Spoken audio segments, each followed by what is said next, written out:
What's up, y'all? My name is Andre Hopkins, also known as Entre Interview, and today I'm joined here by Sentinels Jerrwin. How are you doing? Doing good. How are you? I'm doing pretty good. I'm doing pretty good.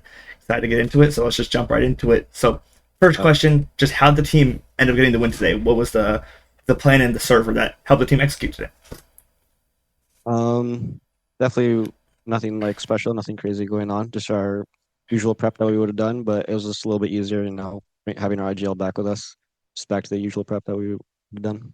I mean, yeah, I was gonna say nice, comfortable win. I mean, what did John kind of getting brought back into the roster? How much more seamless did it make the win today? I think it kind of showed out there. Like everyone kind of flowed better. The game just felt smooth for us. When everything's working like that, and we all play off each other perfectly, like it just feels so easy. I mean, we've seen the team kind of start off to this insane start on the pistol, starting off 8-2 in the first two games. Is there anything specific you guys did to get so good on these pistol rounds? Um, nothing crazy. Not like a whole lot of work just to make sure our pistols are good. But obviously, we want to make sure we start off games good, and winning a pistol starts with that.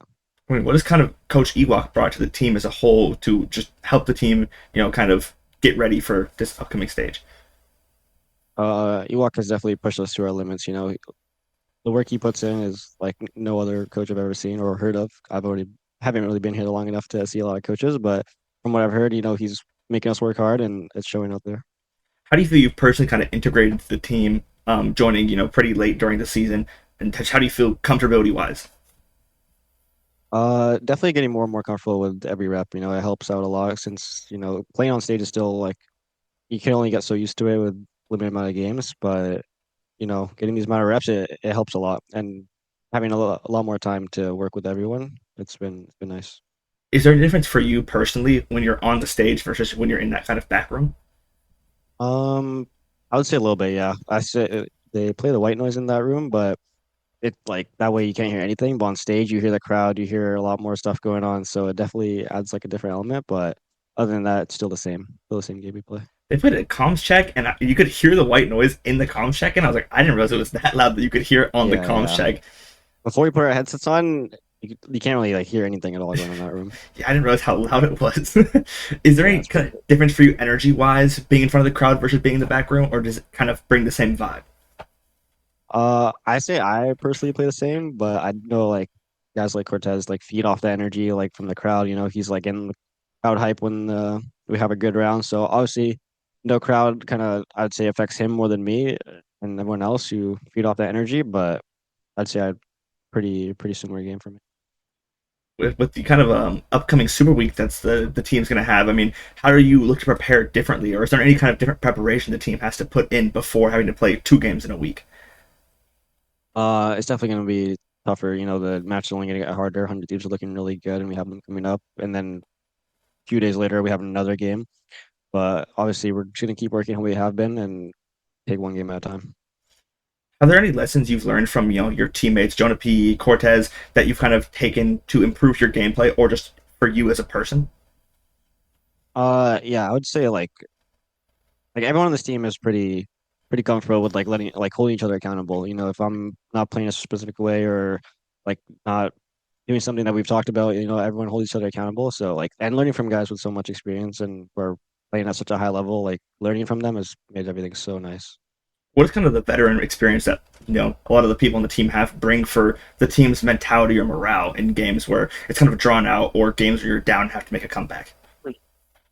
Uh, I think it definitely shows in our like more closer games, like having guys like that step up. They have a read of the game, they've been there before, and I feel like that's a good mix to have. Young players who are hungry with veterans who have been here before. It's like it creates a pretty nice team environment. So, fan question I have here: just what have your learnings been under your different IGLs? Before back in Challengers, you were with Stellar, and now under JohnQT. Is there anything different you've learned from the two of them as veterans and as IGLs? Uh, Definitely is a bigger jump. Like Stellar, obviously he has been playing the game for a long time. I did learn a lot from him as well. He obviously didn't have much success at tier two, brought him in, and everyone else on that sad team, and everything kind of meshed well. We learned a lot from each other as well. But John QT also tier one veteran, so he has different things to teach. Stellar has different things to teach, but being able to learn from veterans this year has helped me out a lot. With the kind of experience you've had, moving, like I said, mid-season from challengers to tier one, what was the biggest kind of unexpected difference that you had moving from different levels? You definitely get punished a lot more in tier one, and that was a big learning curve for sure. You can't really get away with as much as things you would in tier two. If you're feeling yourself in tier two, you can just solo carry the game. In tier one, you're definitely gonna get punished a lot more. So keeping that discipline throughout all 24 rounds is definitely the hardest challenge. Did you have a specific kind of moment where you learned that, where you kind of realized, oh, I can't just run in and just carry the game? I think first game on 100 Thieves, I was kind of dying ways I've never died before. I was like, okay, on stage, zero ping, there's a lot more like angles to be careful of, a lot more like people can multi-frag a lot easier. And so it's just a learning curve and it helped a lot from stage one.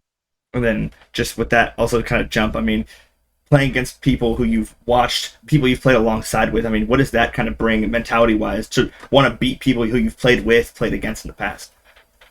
It definitely is like feeds into that hunger. Like already wanted to prove myself. And then, I was watching these players when I was in tier two and now being alongside them and against them, it just want to prove my place in the scene. The second fan question I have is just, how does it feel to be play solo duelist, and what difference does it make when you have a secondary duelist like Redux? It does make a difference, obviously, it's a different role, but I'm super, super blessed that Redux is able to be so flexible and play like both roles and help me out. And even when he is on like the Omen on some maps like Lotus, like he's not scared to play like aggressive at all, and he'll get in there with me. That's nice. Do you have to play any differently when you're solo duelist versus double duelist? Yeah, obviously, the different comps you have to kind of play to your strengths with the comp. If you have a Omen, you're only in you have to live a lot longer. You have no one else coming for until that Omen gets in, until the team scales in. So like keeping all these things back in the back of your mind are definitely different from when you have to go in by yourself.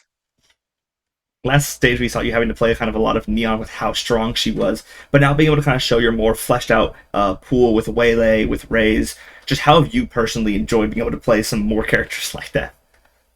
It's definitely been nice. I'm always gonna play what the team wants me to play, what we think is the best for the map. But being able to show my flexibility has been really nice so far.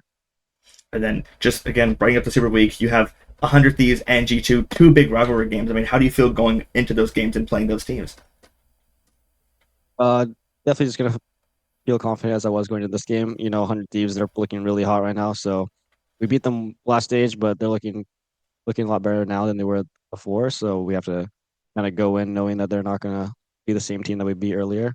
And G2 obviously is a big rivalry game, considering it's gonna be the first time Jonah plays against them. So we're looking to show up for him. I don't know. I didn't think about that. First time. Wow, I didn't think about It's that. gonna be That's going to crazy. be super exciting to watch. And then just to wrap up, do you have any words for the Sentinels fans? Um, nothing specific to say, but the support has been nice, and every time you open up a stream, you see all the support coming in. It's super nice and keeps me motivated for sure. Well, actually, one last thing I kind of thought of I wanted to ask is just with the momentum the team has kind of built up this early in the stage, winning the first two games. How does that kind of momentum help carry a team through the last part of the stage? It definitely helps a lot. Coming to last stage, I came in, we won our first two games as well. So going into this week, we want to keep that, get like a different trend going, I guess, because last time we kind of, I don't want to say got complacent, but things took a turn like pretty suddenly for us, and we kind of didn't know how to adapt. But having that experience from stage one, bringing it to stage two, we're just looking to keep the momentum going and finish out the stage strong. Just kind of keeping your foot on the gas and making sure you don't get lazy. Yeah, 100%. All right. Well, I think I should be all I have for you. So, Jerwin, thank you very much for your time. Good luck in your games next week against 100 Thieves and G2, and have a great rest of your night. Thank you, bro. You too.